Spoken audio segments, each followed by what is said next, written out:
Assalamualaikum warahmatullahi wabarakatuh dan selamat pagi. Salam sejahtera untuk kita semua. Perkenalkan, saya Fitri Devi Lestari Izak, Sarjana Ekonomi Magister Manajemen. Saya adalah dosen tetap di Prodi Manajemen Fakultas Ekonomi dan Bisnis di Universitas Muhammadiyah Luwu. Perkenankan kali ini saya akan menjelaskan mata kuliah yang saya ampuh, yaitu mata kuliah studi kelayakan bisnis dengan menggunakan metode delivery, interaction, and assessment. Video ini dibuat dengan tujuan untuk memenuhi salah satu persyaratan sertifikasi dosen tahun 2025, yaitu pernyataan diri dosen dalam unjuk kerja Tridharma Perguruan Tinggi atau PDD UKT khususnya di aspek pengajaran. Saya akan memulai dengan menjelaskan deskripsi dan informasi umum dari mata kuliah studi kelayakan bisnis. Mata kuliah ini merupakan mata kuliah wajib pada kurikulum program studi manajemen pada semester 5 dengan bobot 2 SKS.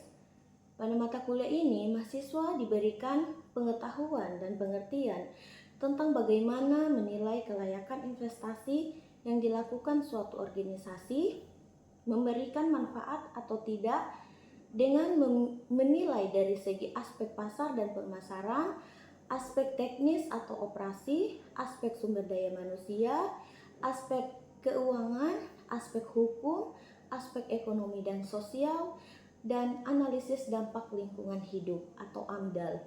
Metode pembelajaran yang digunakan adalah observasi lapangan ke mitra bisnis. Adapun mata kuliah ini setelah mengikuti kegiatan perkuliahan ini selama 1 semester, mahasiswa diharapkan mampu memahami konsep studi kelayakan bisnis. Mahasiswa mampu menganalisis aspek-aspek kritis seperti aspek pasar dan pemasaran, aspek teknis atau operasi, aspek keuangan, aspek hukum, aspek sosial, ekonomi, dan aspek AMDAL. Mengembangkan soft skill melalui tugas kelompok dan presentasi, serta mahasiswa dilatih dalam kerja tim. Nah, kemudian adapun capaian pembelajaran mata kuliah atau CPMK yang pertama yaitu mahasiswa mampu memahami kelayakan suatu bisnis, apa yang perlu diperhatikan dalam menyusun laporan studi kelayakan. Yang kedua, mahasiswa mampu menilai kelayakan suatu investasi ditinjau dari aspek pasar dan pemasaran, aspek teknis atau operasional, aspek sumber daya manusia, aspek keuangan, aspek pendukung atau hukum dan lingkungan dengan iman, cerdas, mandiri, jujur, peduli, dan tangguh. Yang ketiga, mahasiswa mampu memahami item-item dalam aspek pasar dan aspek pemasaran yang dinilai dalam kelayakan bisnis. Yang keempat, mahasiswa mampu menyusun laporan studi kelayakan sebagai dasar pertimbangan mengelola kegiatan wirausaha. Kemudian yang kelima, mahasiswa mampu bekerja sama serta memiliki karakter kepemimpinan wirausaha dalam mengelola kegiatan usaha. Kemudian, sistem pembelajaran atau metode perkuliahan, jumlah pertemuan selama 16 kali dengan tatap muka selama 14 kali. 3 kali 50 menit setiap kali pertemuan, dan ujian tengah semester dilaksanakan pada pertemuan ke-8. Sementara untuk ujian akhir semester dilaksanakan pada pertemuan ke-16.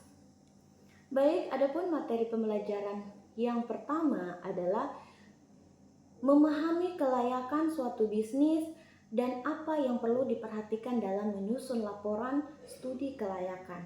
Yang kedua, memahami item-item dalam aspek pasar dan aspek pemasaran yang dinilai dalam kelayakan bisnis.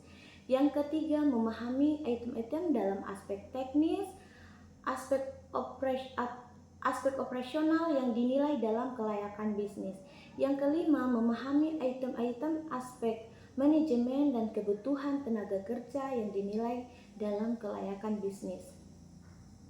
Yang kelima, memahami item-item dalam aspek manajemen dan kebutuhan tenaga kerja yang dinilai dalam kelayakan bisnis. Yang keenam, memahami item-item aspek keuangan yang dinilai dalam kelayakan bisnis. Memahami item-item aspek keuangan yang dinilai dalam kelayakan bisnis. Yang ketujuh, memahami item-item aspek pendukung yang dinilai dalam kelayakan bisnis. Yang kedelapan, ujian tengah semester. Dan pertemuan ke-9, menyusun laporan studi kelayakan bisnis. Dan sampai di pertemuan 15, menyusun laporan studi kelayakan bisnis. Nah, pertemuan 16, ujian akhir semester atau UAS. Adapun referensi yang digunakan yaitu ada beberapa buku dari studi kelayakan bisnis, Kasmit dan Jafar, Purnomo dan kawan-kawan terkait dengan studi kelayakan bisnis, juga berlandaskan pada artikel dan jurnal yang terkait dengan studi kelayakan bisnis, dan juga menggunakan bahan ajar yang disusun oleh saya sendiri dan Ibu Dr. Nur Hidayah Layo. Nah, sistem penilaian atau teknik dan indikator yaitu adalah komponen dan bobot penilaian dalam presentasi CPMK, kehadiran 30%, diskusi 15%, tugas 15%, UTS 20%, dan UAS 20%. Sekian dari deskripsi atau informasi umum terkait mata kuliah yang saya ampu. Lebih dan kurangnya saya mohon maaf. Assalamualaikum warahmatullahi wabarakatuh. Bismillahirrahmanirrahim. Assalamualaikum warahmatullahi wabarakatuh. Dan selamat pagi. Waalaikumsalam warahmatullahi wabarakatuh. Robitu billahi robba wa bil islami dina wa bi Muhammadiyya wa rasulah wa bi zikri imam warzuqna amin. Apa kabar hari ini? Baik. Alhamdulillah baik. Ya, jadi perkenalkan, nama saya Fitri Devi Lestari Iza. Saya adalah dosen pengampu mata kuliah studi kelayakan bisnis di semester 5, ya. Nah, selamat datang di perkuliahan studi kelayakan bisnis. Baik, sebelum kita memulai materi, kita akan membahas terlebih dahulu tentang kontrak perkuliahan, ya. Nah, di sini kontrak perkuliahan kita yang pertama itu adalah perkuliahan dilakukan secara online dan offline, ya. Nah, kalau kita secara online berarti kita menggunakan Zoom, ya, atau Classroom atau WhatsApp. Kalau kita offline berarti kita akan bertemu secara offline di kampus, ya, berarti secara tatap muka langsung. Oke. Nah, kemudian yang kedua ini adalah kita mengikuti perkuliahan minimal 75%, ya, 75% dari pertemuan yang ada. Ya, jadi itu adalah kontrak perkuliahan kita. Nah, mengenai komponen penilaian di sini ada beberapa komponen, ya. Ada komponen kehadiran, ya. Ada komponen tugas, ada diskusi, UTS sama UAS, ya. Kalau kita kenapa di sini kehadiran itu adalah 30%, bobotnya itu lebih tinggi, ya. Jadi diperhatikan untuk teman-teman. Kemudian di sini CPMK-nya atau capaian pembelajaran mata kuliah studi kelayakan bisnis, mahasiswa mampu memahami kelayakan suatu bisnis dan apa yang perlu diperhatikan dalam menyusun laporan studi kelayakan bisnis, ya. Dan mahasiswa mampu menilai kelayakan suatu investasi ditinjau dari aspek pasar, ya, kemudian aspek teknis atau operasional, aspek sumber daya manusia, aspek keuangan, terus aspek pendukung. Dengan atau hukum dan lingkungan, dengan iman, cerdas, mandiri, jujur, peduli, dan tangguh. Kemudian mahasiswa ini mampu memahami item-item dalam aspek pasar dan aspek pemasaran yang dinilai dalam kelayakan bisnis, ya. kemudian mahasiswa mampu menyusun laporan studi kelayakan bisnis sebagai dasar pertimbangan mengelola kegiatan. Deskripsi mata kuliah. Mata kuliah ini merupakan mata kuliah wajib, ya. Mata kuliah wajib pada kurikulum program studi manajemen. Pada mata kuliah ini, mahasiswa diberikan pengetahuan dan pengertian tentang bagaimana menilai kelayakan investasi yang dilakukan suatu organisasi, memberikan manfaat atau tidak dengan menilai segi aspek pasar, pemasaran, terus aspek teknis atau operasi,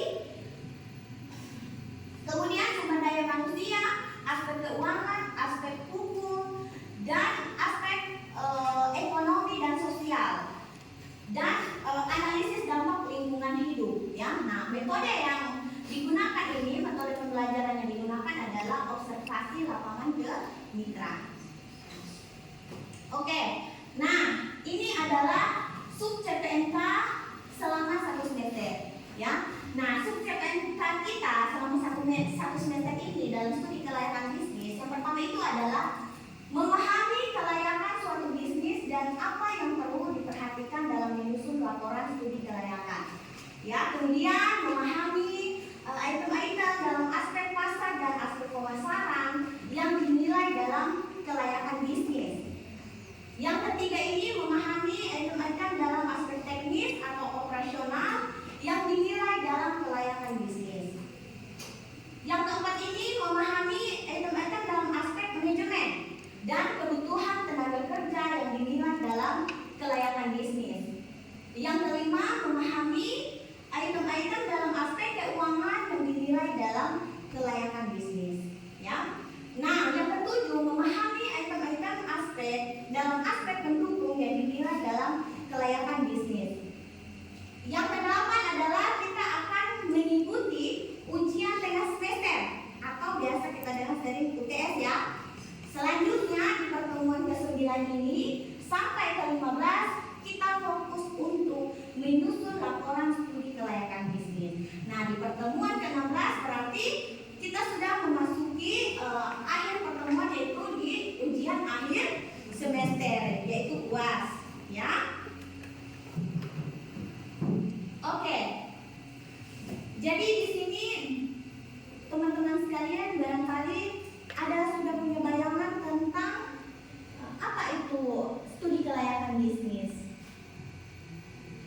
Dan teman-teman mungkin sudah ada bayangan-bayangan apa itu sebenarnya yang kalian ketahui tentang studi kelayakan bisnis.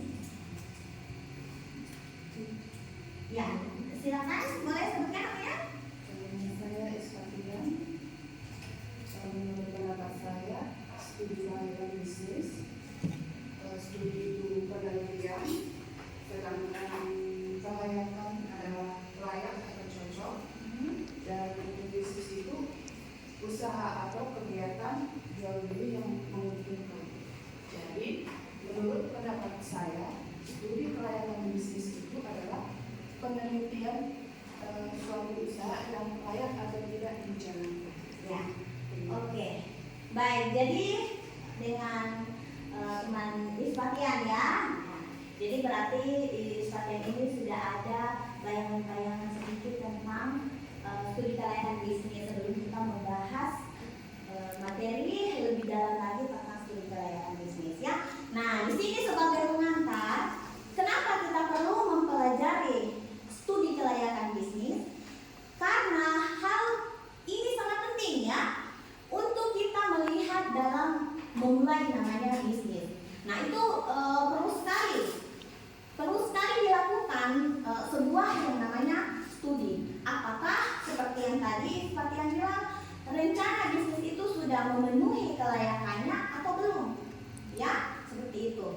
Nah, di sini kita akan melihat bahwa studi kelayakan bisnis, kondisi yang akan datang penuh dengan ketidakpastian. Ya, contoh yang kemarin itu berapa tahun yang lalu kondisi ekonomi sudah stabil, ya, sudah baik-baik, tiba-tiba dihadapkan dengan masa pandemi COVID, ya, itu benar-benar mengguncang seluruh dunia secara global, ya.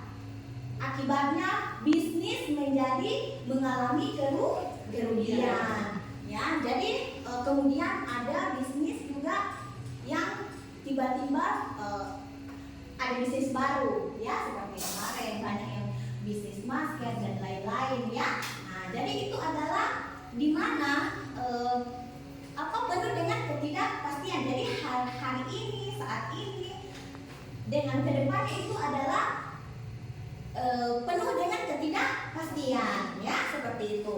Nah, kemudian diperlukan pertimbangan, sehingga diperlukan adanya pertimbangan-pertimbangan tertentu, ya, di dalam memulai suatu bisnis, ya. Contohnya seperti modal, jadi tidak mudah mendapatkan modal, ya. Jenis bisnis apa yang saat ini cocok untuk kita laksanakan, ya, seperti itu.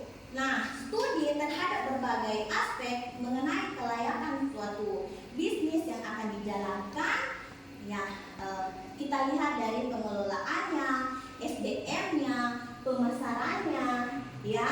Nah, jadi dalam studi kelayakan bisnis ini akan melibatkan banyak tim. Nah, banyak tim ini dari berbagai ahli, ya, yang sesuai dengan bidang ahli atau aspek masing-masing seperti ekonomi, kemudian hukum, ya, kemudian psikolog, akuntan, rekayasa teknologi, dan lain sebagainya. Ya, kalian bisa lihat di slide ini. Oke, jadi kita masuk di konsep dasar studi kelayakan bisnis. Nah, di sini studi kelayakan bisnis, pengertian studi kelayakan bisnis ini dapat diurai berdasarkan kata per kata yang menyusunnya. Jadi ini di sini menurut Kamus Besar Bahasa Indonesia KBBI, di sini sudah ada linknya juga Ibu lampirkan. Studi ini artinya penelitian ilmiah, ya, penelitian ilmiah, kemudian kajian atau telaah.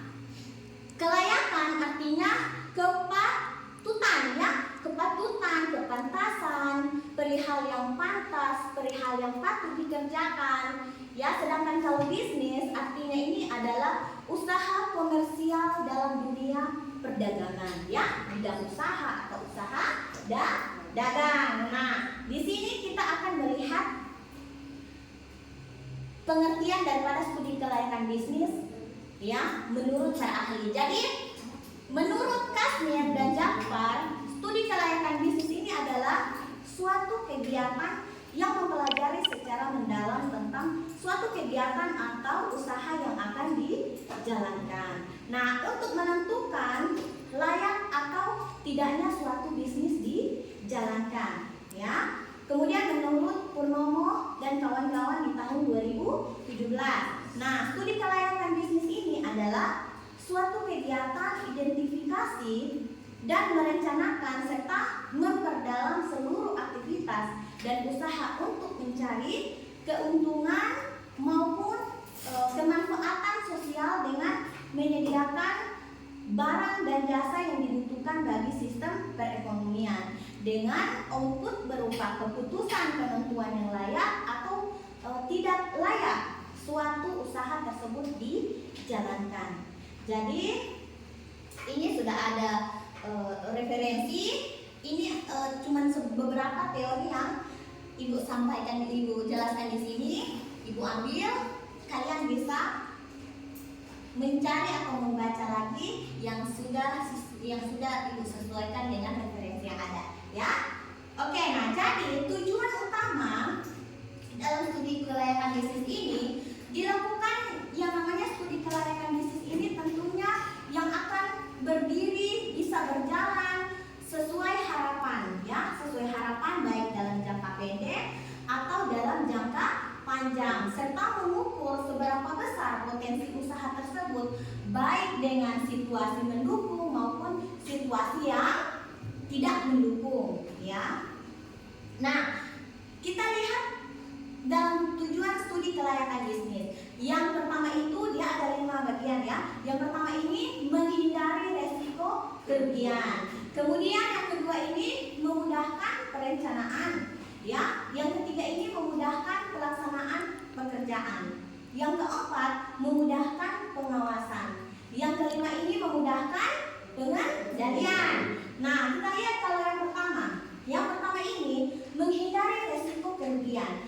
Jadi namanya suatu bisnis itu jelas pasti ada resiko, ya. Cuman bagaimana kita meminim risiko tersebut, ya. Jadi fungsi dari studi kelayakan bisnis ini adalah untuk meminimalkan risiko yang tidak diinginkan, ya. Kemudian memudahkan perencanaan. Nah, memudahkan perencanaan ini seperti jumlah dana, ya, kapan proyek akan dilaksanakan, ya. Kemudian di mana akan dibangun, siapa yang akan membangun, dan seberapa besar keuntungannya. Nah, kalau kita lihat yang ketiga ini memudahkan pelaksanaan pekerjaan. Jadi dengan adanya berbagai rencana yang sudah disusun itu akan memudahkan yang namanya pelaksanaan bisnis, ya. Nah, kemudian yang keempat ini memudahkan pengawasan. Jadi sehingga pelaksanaan usaha ini tidak melenceng istilahnya, ya, tidak melenceng yang telah disusun, ya. Kemudian yang kelima ini memudahkan pengendalian, ya, memudahkan pengendalian sehingga dapat mengendalikan pelaksanaan ini agar tidak yang namanya berantakan, amburadul, ya, dan tujuan perusahaan ini tentunya dapat tercapai dengan baik sesuai harapan, ya, seperti itu.